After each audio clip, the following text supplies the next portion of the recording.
मान लीजिए ये कोई प्राइस है, कैंडल नहीं बना रहे इस बार टाइम को बचाने के लिए, ये डाउन आ रही है। अब स्ट्रेट लाइन में तो कभी कोई चीज डाउन नहीं आती है और स्ट्रेट लाइन में अप नहीं जाती है। छोटे छोटे करेक्शन आते हैं और शायद किसी ना किसी डिमांड जोन को हिट करके अप जाती है, एंड अगेन किसी ना किसी सप्लाई जोन को हिट करके वो डाउन जाती है। मतलब डाउन ट्रेंड के अंदर में प्राइस है। अब हम मान के चल रहे हैं कि सेम, मतलब ये डेली की अगर कुछ कैंडले हैं तो डेली टाइम फ्रेम पे ही EMA20 प्राइस के साथ साथ चल रहा है। कल हमने देखा भी था साथ साथ ही चलता है प्राइस के। अगर अप जाएगी तो अप हो जाएगा, डाउन जा रही है तो डाउन हो जाएगा। और अगर इस बीच में मैं ये कहूं आपको कि जब भी प्राइस डाउन ट्रेंड में हो, अप जाने की कोशिश करेगी, तो इससे हिट होके वापस डाउन आ सकती है, सिर्फ इन एरिया को हिट करके ही। ये इतना पावरफुल है। देखिए, सप्लाई को एक बार साइड में रखिए, बिना सप्लाई के इसको हिट करे और प्राइस डाउन आ सकती है। अगर सप्लाई हो गया तो फिर डबल पावर मिल जाएगी इसे। मैं एक बार बात कर रहा हूं बिना सप्लाई के।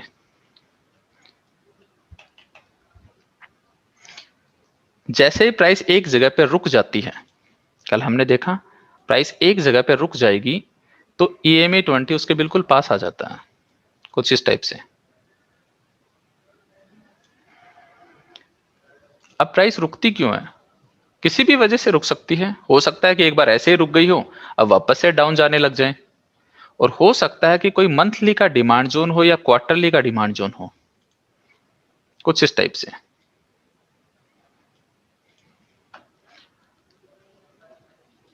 और अब प्राइस जो है इसको हिट कर गई।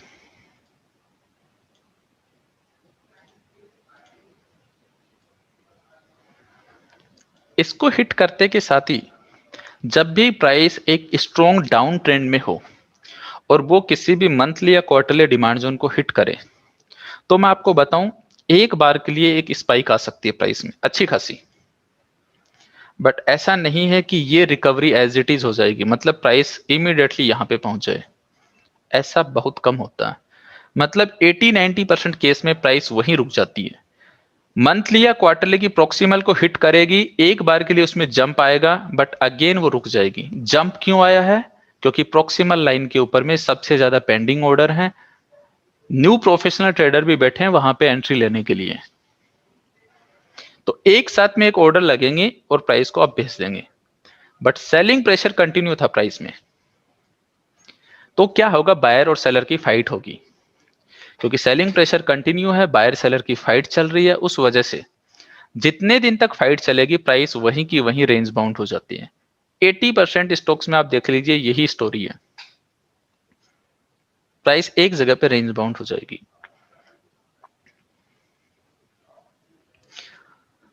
रेंज बाउंड इसलिए हुई क्योंकि ऊपर से सेलर हैं, प्राइस को डाउन साइड में पुश कर रहे हैं। डिमांड एरिया को हिट करते के साथ ही बायर एक्टिव हो गए, बायर प्राइस को अप साइड में पुश कर रहे हैं, और उसी की वजह से फाइट अगेन स्टार्ट हो गई। लास्ट में या तो बायर खत्म होंगे या सेलर खत्म होंगे। अगर मंथली का क्वालिटी का डिमांड जोन है तो डेफिनेटली वहां पे सेलर के खत्म होने के चांसेस ज्यादा बनते हैं। बट इस पूरी पिक्चर में क्या होगा, प्राइस यहीं पे काफी दिन ट्रेवल करेगी और EMA जो है वो और पास में आता चला जाएगा।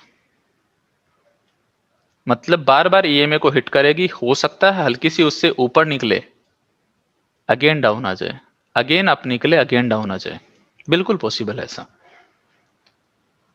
और जब लास्ट में सारे सेलर खत्म हो जाएंगे, EMA यहां पे स्क्वीज हो जाता है, तो फिर प्राइस में आता है एक ब्रेकआउट। मतलब अब यहां से प्राइस के अच्छे दिन स्टार्ट होने वाले हैं। अब प्राइस जो है यहां से कुछ इस टाइप से अप जाएगी, और प्राइस जब अप जा रही है तो EMA क्या करेगा, इसके अब डाउन साइड में हो जाएगा। अब ये EMA जो पहले प्राइस को अप जाने से रोक रहा था वो अब डाउन आने से रोकेगा। मतलब अगर प्राइस डाउन आने की कोशिश करेगी तो EMA को हिट करते ही अप जा सकती है, बिना कोई डिमांड जोन के। हो सकता है यहां पे हिट नहीं की, यहां पे हिट नहीं करे, यहां पे हिट करे EMA को और अगेन प्राइस अप चली जाए, जबकि यहां पे कोई डिमांड जोन भी ना हो जाए। ये एक सपोर्ट रेजिस्टेंस के लिए बहुत ही स्ट्रॉन्ग टूल है EME 20 और बहुत पावरफुल कैरेक्टर है।